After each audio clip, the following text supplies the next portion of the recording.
What's going on, Atlanta Falcons fans? Hey, you already know it's Pound for Pound ATL. And of course, I'm Toby D. Got my man JR over there. And today, man, we're gonna talk about this D line together. I think we talked about it on separate occasions, JR, but today we're gonna do it in a together fashion. So what's going on with you, man? Oh man, nothing much, man. Just finishing up this work week, getting ready to head into this weekend. We got our final game of the eighth grade football season. We are officially region champs. What? So, Congratulations. and right, we are guaranteed a playoff berth.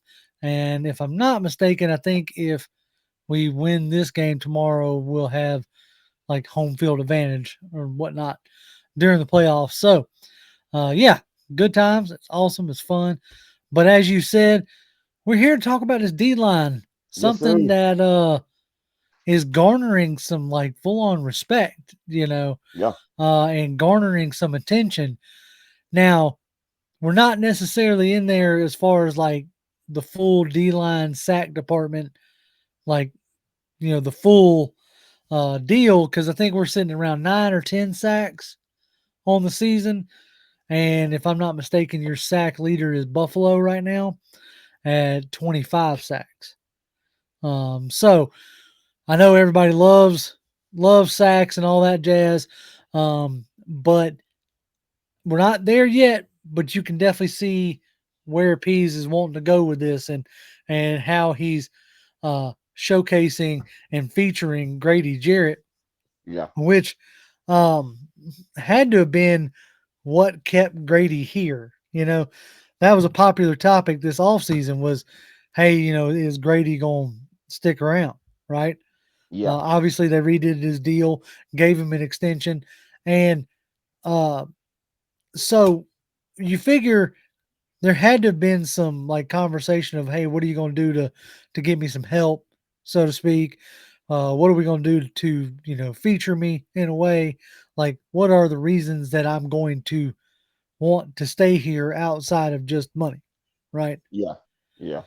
Yeah, I And mean, that's some of the things yeah. we want to dive into today. Yeah, I mean, it looks like Grady, and he said it himself. It looks like he had to fully embrace the role of being moved all over the front. Right. He mentioned that it took him a minute, it took something to get used to being moved all over the front last year, and he accepted that role, and he is really thriving in it right now in 2022, man, as opposed from 2021 to now, and that's the difference Yeah. to me. That is one of the bigger differences, along with some actually productive help. Yeah, Um, in the shape of, Taquan Graham, who I've said on Twitter multiple times, looks like a very competent running mate yeah, for Grady Jarrett. And then you add in Arnold Ebiketie and Lorenzo Carter and D'Angelo Malone, along with uh, yeah. I almost messed his name up again. Uh, Abdullah, Abdullah Anderson. Abdullah Anderson. I almost said Amir Abdullah, and that's why I started chuckling because I was like, "You gonna do it again?" But along with guys like Abdullah Anderson, who are coming in and able to spell Grady, and even at times, um, you know, add like mix up the looks that they're given on the defensive line. But I think the core of Grady, um, Taquan Graham, and Arnold Ebiketie are really starting to shine and Yeah. really starting to show up. And it's something that I've enjoyed watching so far. Yeah, me too, man. And I think they're about this close, man, to being a D line that you don't want to mess with if you are a quarterback on Sunday. If Right. you're an offensive line, you don't want your quarterback hit by any of these guys once they get it rolling because there's a chance, I don't like for nobody to get hurt No, by any means. But these guys are violently attacking. they're And getting after yeah, it. They are if they get absolutely a 100%. chance, man, they could possibly hurt somebody, i.e., Jameis Winston, week Right. one with the back issue. You're right. So let's get into some of the, to put proof to what we're saying, to back up what we're talking about here. Let's hit the folks with some numbers. So Grady Jarrett in 2021. Now this is from Pro Football Reference. You can see here this is the entire 16 games or 17 games rather. He had one sack. It was in week 3, and he had 17 pressures with 10 QB knockdowns. That's not a great, and only 6 hurries. Yeah. That's not great stats for hardly any defensive lineman, and definitely not a defensive lineman who prides himself in the way that Grady Jarrett does. Um, so we'll follow that up with looking at what he did. This is from Pro Football Focus. Um, the I have it on this another slide we'll get to here in a second, but these BGP, OVT, and out, these all are where he's lined up at. Yeah. Okay. So D line obviously is the main. He's had 863 snaps on the D line.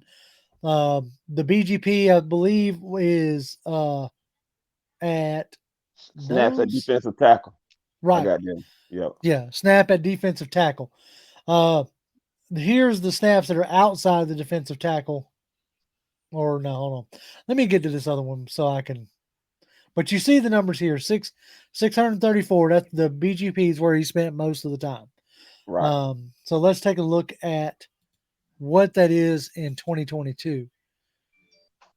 Okay, BGP is numbers of players snapped at up as a defensive tackle. So that's inside, which obviously is where he's going to spend most of his time.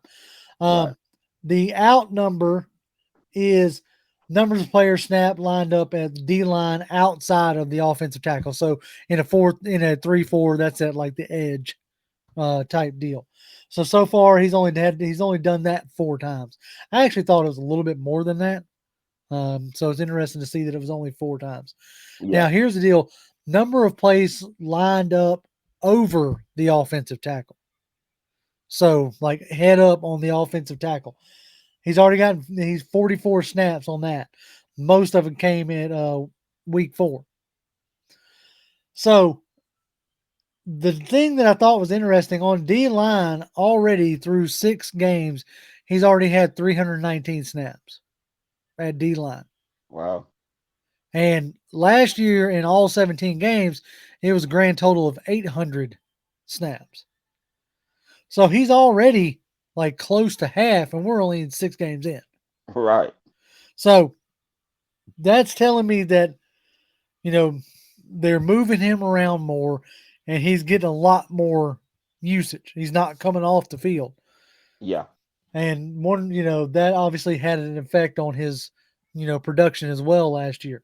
I don't know if it was just the filling out process of Dean Pease, like trying to figure out the best way to use him, or if it was a deal where he finally was like, look, man, like, leave me out there. Yeah. Yeah. I mean, he's clearly the superstar. We talked about this not too long ago. He's the guy, and the D line knows it, and they are following his lead, Right, and they don't have a problem with it. They get in where they can fit in. And we're gonna talk about one of these guys who is definitely getting in where he fits in as we continue to go on. But yeah, they have Grady doing everything, man. And like you said, he's already 44 snaps over the tackle. And I think right, in 2021 he was 136 snaps altogether. And he looks like he's probably going to break that. right. Like, let's go ahead and pull that back up since now we're realizing what the out was. So the over the tackle, he was at 136 snaps all year, Yeah. the entire 17 games. Mm-hmm. And you know, only 3 or 4 times he broke double digits, but I think he's on pace to outstrip that. Yeah.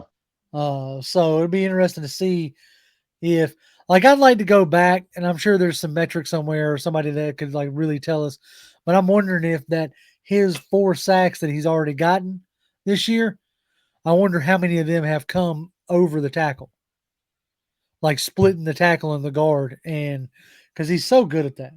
He's Yeah. just absolutely good at getting into the backfield. And I'm gonna so that's something that I've enjoyed, seeing from Grady is that explosiveness come back, is that drive, and like we were talking about that help earlier that he's gotten, and this is one Hmm. of the bigger ones. This was put up by Atlanta Falcons right here. Arnold Ebiketie, right now he only has one sack on the books, but right Hmm. now Arnold Ebiketie is leading all rookies with QB pressures, Yep. and that's eventually going to turn into sacks. Yeah. Like I can't like I know you'd be like, oh Jr. And Toby, Vic Beasley was always almost there, and Tack was always almost yeah, but I don't think they ever racked up a ton of pressures. Yeah.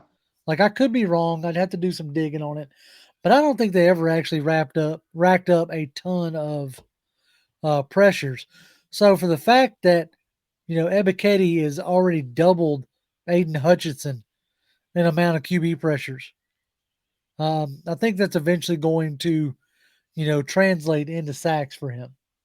Yeah, now that was something that Tack was known for coming out of college was his amount of pressures that he was able to get to the quarterback with. PFF glorified that when we drafted him. Right. But I don't think any of them have the skill set that Ebiketie brings to the Atlanta Falcons right now. This guy has been dogging quarterbacks and making them run for their life, man. And I'm sure game week 4, I go back to that game. um, he was causing Jacoby Brissett problems. All I know kinds. Brissett was like, "Where the heck is this guy coming from? He's just like a Yep. gnat. He won't get And off of me." and the thing is, like, even without recording a sack, you can almost say that San Francisco was like his breakout game. Yeah, Like he was harassing Jimmy Garoppolo yeah, the entire game. Absolutely the entire game. hmm, And I truly enjoyed, watching him do that because that's something that we've been missing for a while. yeah, And to see that out of a rookie, knowing that he's probably only going to get better. You know, yeah, yeah. let's see here. I'm gonna try to scrub to a I'm gonna try to scrub to a particular part before I put it up on film because I just want to show you this deal with Grady because this is if y'all didn't catch it, I need y'all to. That's from the Brian Baldinger, who's been doing a real good job Yeah, of breaking down the Atlanta Falcons, offensively and defensively. yeah, He put out a full like 2 minute video on the Falcons defensive line, which really kind of not solidified, but made me feel better about doing what we were doing today. yeah. So I'm going to show y'all one of the plays. I'm going to show you two, and we're going to hope that this goes well for us. So this is what I was talking about earlier with Grady and Taquan Graham. Taquan Graham's obviously number 95 right here. Grady's over here. I'm going to try to back it up, see if I can get to the start of this play. Yeah. All right. I'm purposely glad that it's grainy. So hopefully that'll help us. We'll see. We'll see. Well, heck, maybe if I just scrub, maybe if I don't hit play, maybe that'll help. So anyway, so they're rushing here, and there's the deal. There's Ebiketie. As Yeah, Garoppolo tries to kind of go out, there's Ebiketie right there. So hmm, here's your rush, man. Here's your rush. It's Ebiketie, it's Graham, and it's Grady. yep. And look at like Taquan is starting to develop this inside spin move. I saw it initially against Brady with Tampa Bay in the Tampa Bay game, but now I've seen him try it a few more times, and he hits it like he spins out of that offensive guard's hold. And look at that, like that's 3D linemen Yeah, that have it beat. hmm. When was the last time you seen that from the Falcons? Man, it's been a while, JR, but I tell you, man, they did a great job, and you're starting to see them do good jobs against these quarterbacks, containing them, keeping them. They don't have nowhere to go. You see, Right? essentially right here, they got him in a triangle. Yeah, Jimmy has nowhere to move. He tried to move to the side. Ebiketie over there forced them back inside to Grady and Taquan Graham, and they just all three right there. And this is the reason why I said what I said at the beginning. If you are a quarterback right now and you are offensive line, these guys start eventually getting going, you would probably hope it's not your team that get going on because your quarterback might not have a chance to play again the next week if they get attacked by this violent rush that the Falcons are showcasing right now early on. And that's the part that's interesting to me going into the Cincinnati game. Yeah, Like I feel like we got a real good chance of getting torched with Jamar Chase and Boyd and Higgins. But I also got a real feeling that Burrow might be under duress a good bit of the game, yeah, it's possible. and I'm interested to see how that ends up, coming out. I'm gonna scrub through this video one a little bit longer because I really want to see if I can get the one. Yeah, here it is. All right, so let's see here. Yep. Okay, I'm gonna get it pulled back up. All right. So this is Grady Jarrett and Lorenzo Carter. Okay, they're running like a little game here. Lorenzo Carter is going to try to crash down both of these guys, and Grady is showing like all his athleticism is on display here. The way he bends this corner, a guy Grady's size should not be able to come around the corner the way he does. Like it's crazy. Like there it is. There's the crash. Boom. Right now you got one guy clogging up three, which frees Grady to loop around. Mm-hmm. So watch this. Like he comes around and he like dips underneath. Yeah. Like Mm-hmm. Grady's scraping the ground here, Yeah.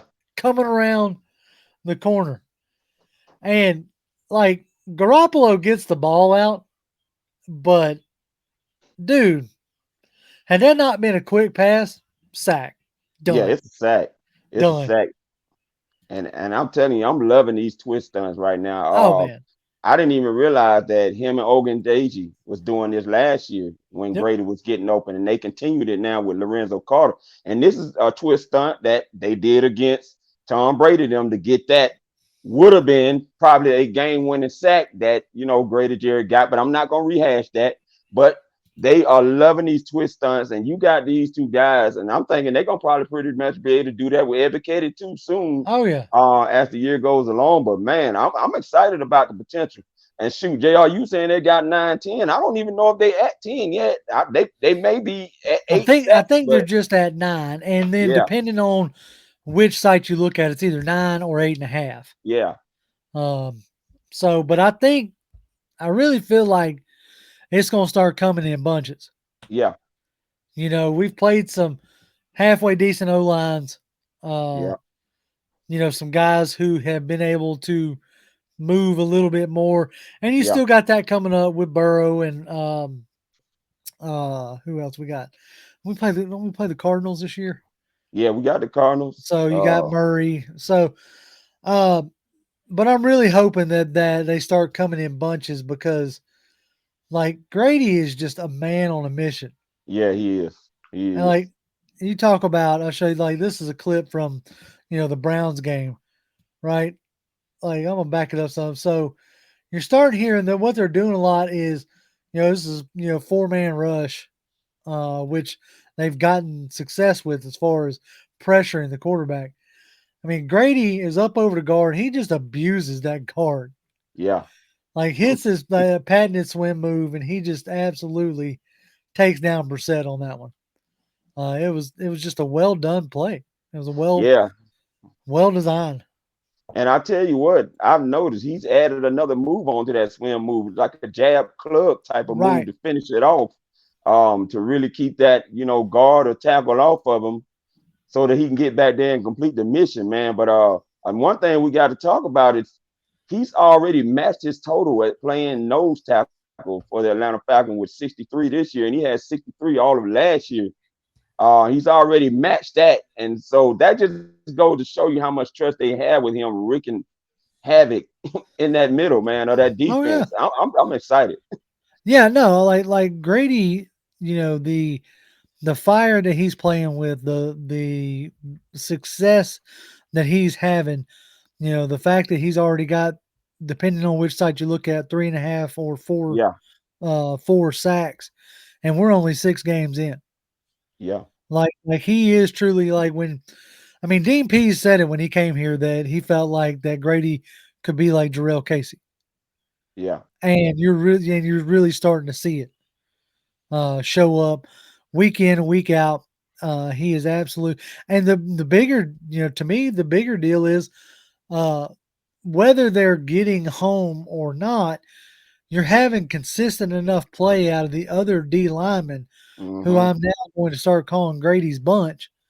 Uh, like, you're starting to get that production out of them, that consistency out of them Yeah. that is allowing Grady to be one on one with a guard Mm-hmm. or allowing Grady to be, one on one over a tackle. Yeah. And that's what we needed. That's what we didn't have last year. Nope. Like we had nobody that came close to, worrying any other offensive lineman. Right. Like, that mic'd up clip sticks in my head so much about, Grady asking, "Don't y'all have anybody else to block? Yeah. Mm-hmm. Can't y'all block somebody else?" Yeah. But we had nobody else to block. Nobody else that needed to be blocked. Yep. And everybody's like, "Oh, with Graham, with Taquan Graham, who is just leaps and bounds ahead of where he was at this time last year." Everyone's like, "Oh, we didn't have any sacks. He doesn't have any sacks." Yeah, I get that he doesn't have any sacks, but he's causing uh he's causing you to have to account for him. Right. And that's a bigger thing because I'm gonna show you this. This is from the Bucks game. So I'm gonna show you this right here. Like you got 4 guys on line. You got Ogundeji, you got Graham, Jarrett, and Lorenzo. They've walked Richie Grant down on the line. You know, Michael Walker, who's been blitzing, is close to the line. So giving a very confusing look, in a sense of who's coming and who's not. But they start their rush, and like Graham is effectively getting pushed out of the play, Hmm. right? And then that Joker spins back inside and gets in the face of Tom Brady. You don't think that don't stick in the offensive lineman's mind? Mm-hmm. That, and if I'm not mistaken, he gets a good lick on Brady. You don't think that ain't affecting Brady? Like that's kind of stuff. That's the kind of stuff that coaches talked about when they're like, it ain't always about sacks. Right. This is the kind of stuff that we weren't doing last year. Mm-hmm. Boom, there's a spin move right into Brady's lap. That's stuff that just absolutely did not happen for the Falcons last year. I mean, man, we're up there in the top five in takeaways. I think we're in top four, number four, I think, in the league in takeaway, 10 takeaways right now. And a lot of that is accredited to what the front is doing up there. They may not be getting sacks yet, but they are causing that quarterback to get off his spot And and, and and making him make mistakes. I'm not saying you ask any coach whatsoever, what would they prefer to have, sacks or interceptions? And I can almost guarantee you every one of them are going to say that they'd much rather have interceptions. Let's see. I'm trying to see if I can grab real quick before we move off of this. Um,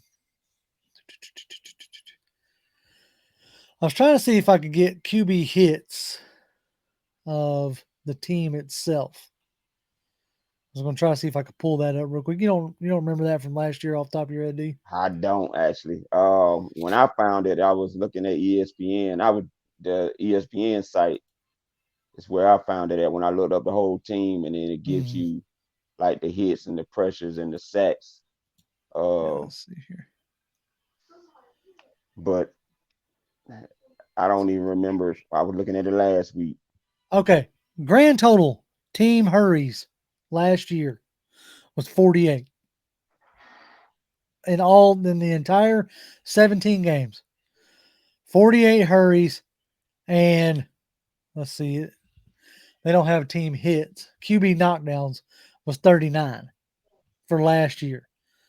So let's see where we're at right now, just because I'm curious. Yeah. So Hurries, that ain't right. Team total says 3 hurries. Grady's got more hurries than that by Yeah, himself. yeah, But knockdowns, we're already at 20. yeah, So, and you had 38 last year. So we're already defensively doing way better about affecting the quarterback yeah, than we were last year, and we're only 6 games in. yeah, So in your title, you talked about uh, Grady Jarrett maybe hitting 10 sacks. yeah. You think that's a possibility? I strongly do, man. And because I think it's just a matter of time, JR, that they're going to get rolling with this pass rush. They played against a bigger fronts these first 6 games, and they played against some bigger personnel groupings at that.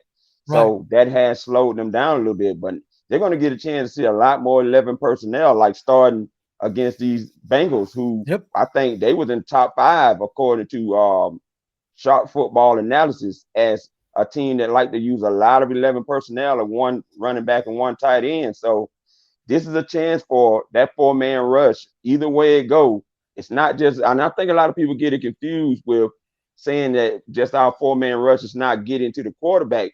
There's other ways with them creepers to get forward to the quarterback. So you guys, you Right. have to remember that who have watched our previous videos that they can get forward to the quarterback in many different ways, not just the front four. Right. And with the versatility of guys like Malone, Carter, and even Ebiketie dropping into Yeah. coverage, that allows you to bring now back from injured reserve a guy like Oliver off the other Mm-hmm. side. Or, as we saw a minute ago, being able to walk down Richie Grant and, Mm-hmm. send him on a safety blitz. So you can do, some exotic looks without sacrificing coverage Right. um, because of the personnel that you have now. Mm-hmm. And I think Um, that's going to be very necessary in this game oh to yeah, try to slow that down, that 11 exactly. personnel down. Yeah. Yeah, I'm excited to see what they do in the upcoming games, facing some more like less run heavy type teams. Yeah. We've with going up against the Browns and the 49ers. Like you said, we're dealing with a lot more tight ends, a lot heavier packages, Yeah. fullbacks, things like that. But going up against teams like Arizona, not well, yeah, Arizona and Yeah. Yeah. um, the Bengals Yeah. coming up, we got a chance to really get this pass rush rolling. Yeah. So it'll be great to see. I'm thoroughly excited to see like Grady Jarrett doing what he's been doing, and I'm with you. I foresee him continuing to eat, continuing to feed Yeah. the way he's been doing thus far. Well, I think that's going to pretty much do it for us. It's time to put up my little ticker of how you can get a hold of us. Bam, there it is, a ticker. Uh, oh man, I'm probably having way too much fun with this new little platform that we got going on here. But as always, Falcons fans, y'all can follow us on Twitter. I'm a Grim1128. That's GRIMM1128. Toby, Toby D 1991. as always, Falcons fans, rise up. Rise up.